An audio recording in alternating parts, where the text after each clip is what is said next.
Baik, Assalamualaikum warahmatullahi wabarakatuh.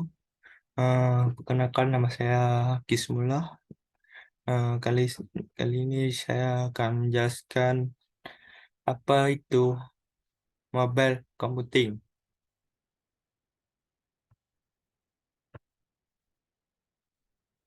Hmm, yang pertama itu pengertian dan fungsi mobile computing dan perkembangan mobile computing itu.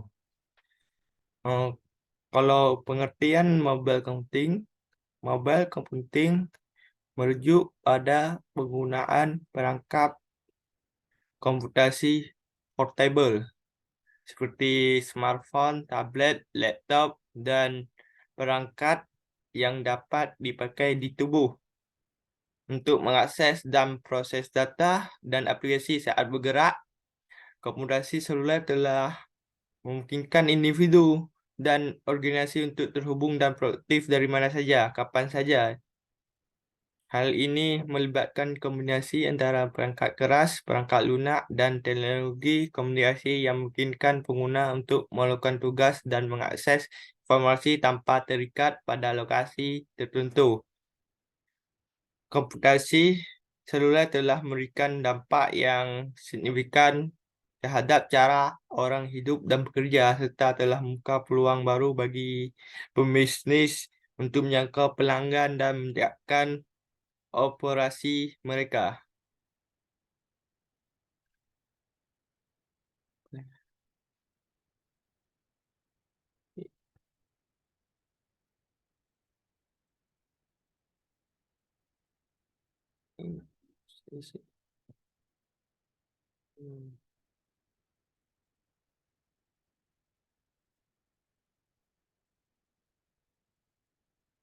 Oke, perkembangan mobile computing.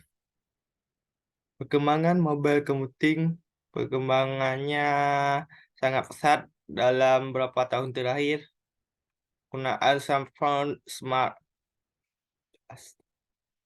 penggunaan smartphone dan tablet telah meningkat secara signifikan, dan dengan meningkatnya penggunaan smartphone dan tablet, maka kebutuhan aplikasi mobile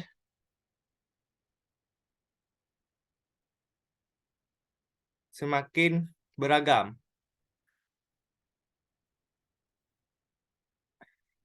Kalau mobile computing itu telah memungkinkan pengguna untuk terhubung di mana saja dan kapan saja untuk mengakses informasi. Perkembangan mobile computing juga telah mempengaruhi industri sektor bisnis, kesehatan, pendidikan, dan hiburan. Kalau mobile computing telah mengubah cara orang berinteraksi dan bekerja, dan memberi solusi atas permasalahan yang lama. Terusnya terus berkembangnya teknologi mobile computing itu memicu perkembangan teknologi lain seperti jaringan nirkabel dan sensor-sensor yang semakin canggih. Perkembangan mobile computing pertama kali ketika 1973, ketika Martin Cooper, seorang insinyur Motorola, berhasil memperkenalkan prototipe telepon seluler pertama waktu itu. Prototipe tersebut berukuran besar dan mampu melakukan panggilan suara. Namun kelemahannya seperti harga yang mahal yang belum menjangkau kalangan bawah.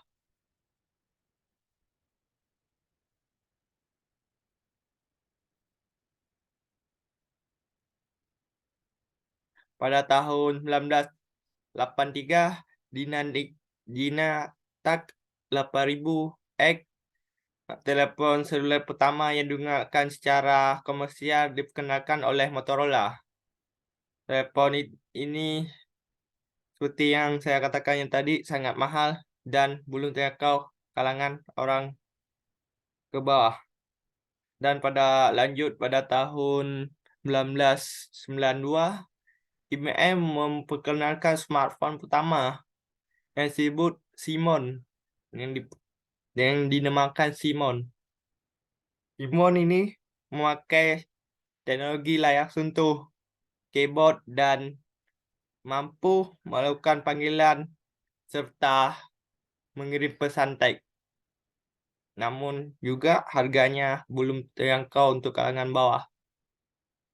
Dan pada tahun 2002-an muncul BlackBerry dan iPhone memicu revolusi mobile computing waktu itu.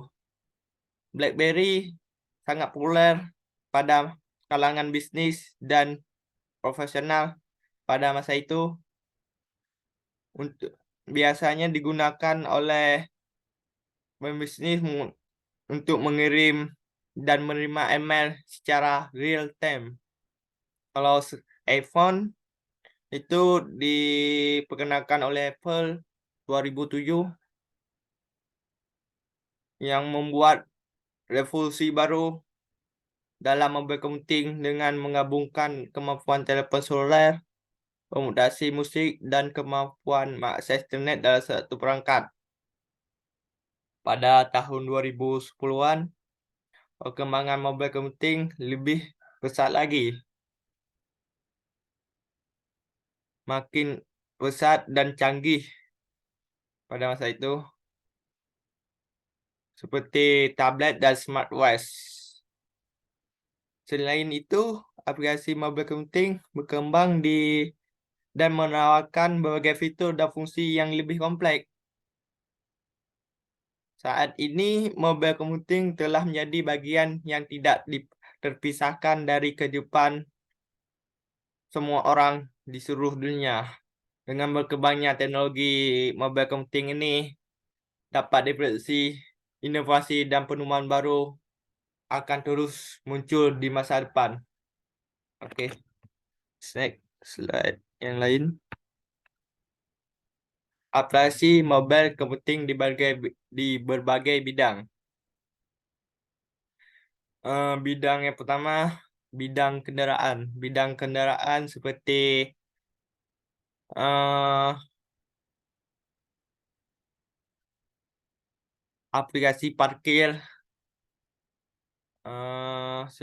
aplikasi parkir seperti contohnya Parkirku dan by Phone. Eh, aplikasi penghemat bakar seperti Fuelio atau Drivo. eh Bidang yang kedua, pembisnis yang sedang bepergian.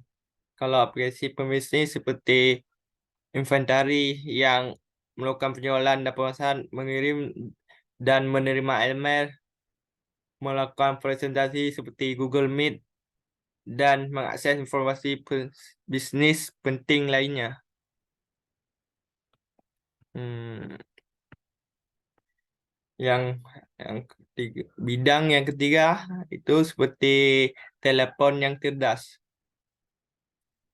Bidang yang ketiga, telepon yang cerdas. Seperti aplikasi media sosial, Facebook, Instagram, dan kawan-kawannya. Kalau aplikasi mengirim pesan seperti WhatsApp, Line, dan kawan-kawannya. Aplikasi kamera seperti, ada contoh. Kalau aplikasi kamera, memungkinkan dan lain-lainnya. Oke, potong aja deh. Possible dan D. Invisible, ubiquitous, pervasive, wearable. Invisible computing, rumah dan bangunan pintar, termasuk sistem yang mengotomasi pencahayaan, kontrol suhu, dan keamanan. Otomasi tempat kerja di dalam otomasi tempat kerja termasuk sistem mengoptimasi tugas-tugas rutin seperti manajemen dokumen, dan manajemen penjualan, dan entry data.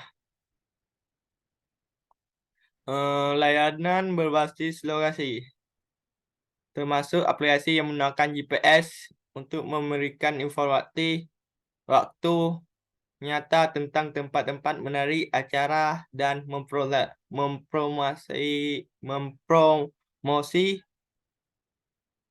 di sekitar pengguna.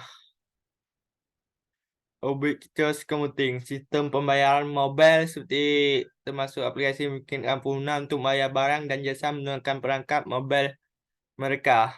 Sistem navigasi GPS, termasuk aplikasi yang menyediakan petunjuk arah bergantung pada lokasi pengguna dan pembaruan lalu lintas waktu nyata. Pengetahuan kesihatan mobile termasuk aplikasi dan perangkat wearable yang melacak kebugaran, detak jantung, dan metrik kesihatan lainnya.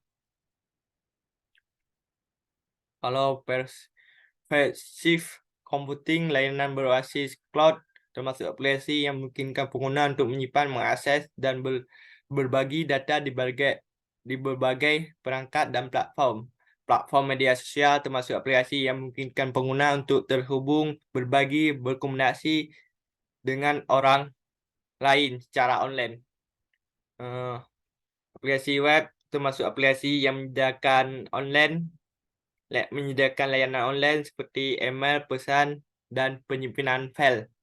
Wearable computing, pelacak kebugaran,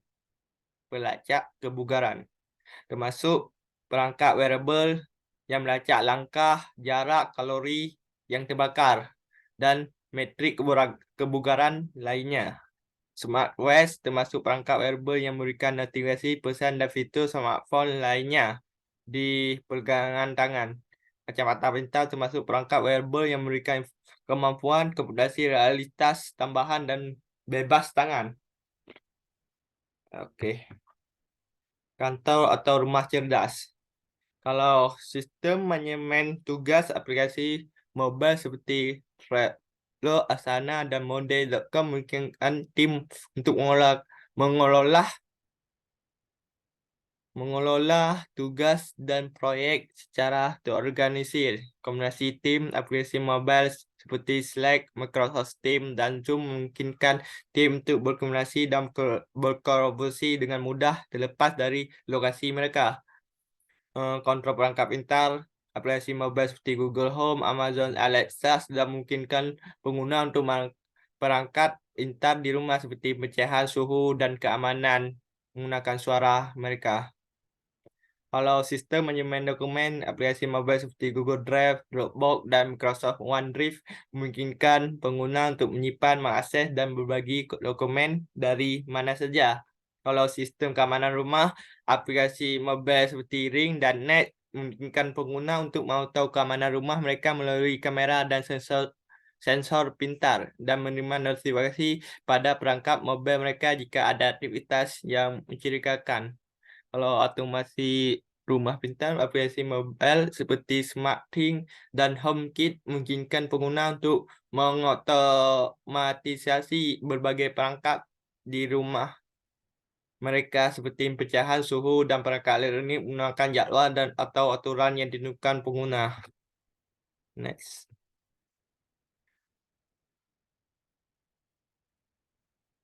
Coba. Coba.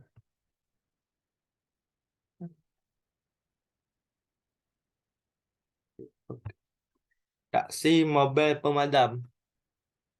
Kalau bidang taksi seperti Uber, Grab, dan Gojek. Kalau aplikasi polisi seperti Mobile Patrol dan Polisi One. Kalau bidang pemadam seperti aplikasi Well, Fresh, dan Victor, Logbox, dan lain-lain. Kalau Tony Wolf, aplikasi mobile computing memiliki peran penting dalam bidang influencer seperti media sosial, Instagram, TikTok, dan YouTube, dan seterusnya. Next, pertolongan bencana. Aplikasi pertolongan bencana seperti hmm,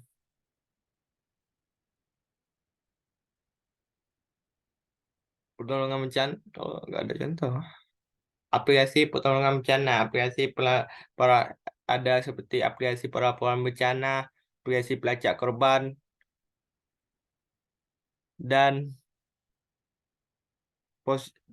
termasuk melacak posisi mereka dengan menggunakan teknologi GPS, peringatan dini bencana, aplikasi informasi cuaca dan bencana. Aplikasi ini memungkinkan informasi tentang kondisi cuaca dan peringatan dini seperti banjir, tanah longsor, gempa bumi, dan lain-lain untuk memberikan notifikasi kepada kondisi kepada pengguna di sekitar. Kalau aplikasi peta bahaya bencana ini menampilkan peta interaktif menunjukkan wilayah yang berpotensi mengalami bencana di wilayah tersebut. Kalau peta ini juga dapat membantu masyarakat di pihak berwenang dalam menghadapi, mengambil keputusan dalam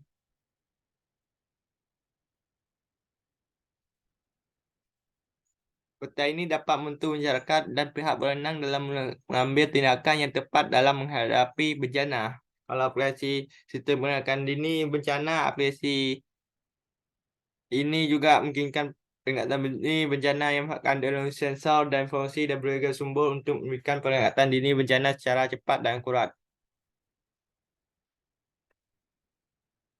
Eh, Kalau bidang terakhir itu bidang terakhir seperti augmented reality game. Aplikasi ini memanfaatkan teknologi augmented reality untuk menciptakan pengalaman game yang lebih interaktif dan realistis. Contohnya adalah Pokemon Go. Kalau virtual reality itu memungkinkan memanfaatkan teknologi virtual reality untuk menciptakan pengalaman game yang lebih imersif dan mendalam. Contohnya game VR yang memungkinkan pemain merasakan sensasi berada di dalam dunia game tersebut. Multiplayer online game. Aplikasi ini memungkinkan pengguna untuk bersama dengan pemain lain secara online bermain game. Contohnya adalah game Mobile Legends, Arena of Valor, of dan Arena of Valor dan lain-lain. Itu saja dari saya. Terima kasih. Oke.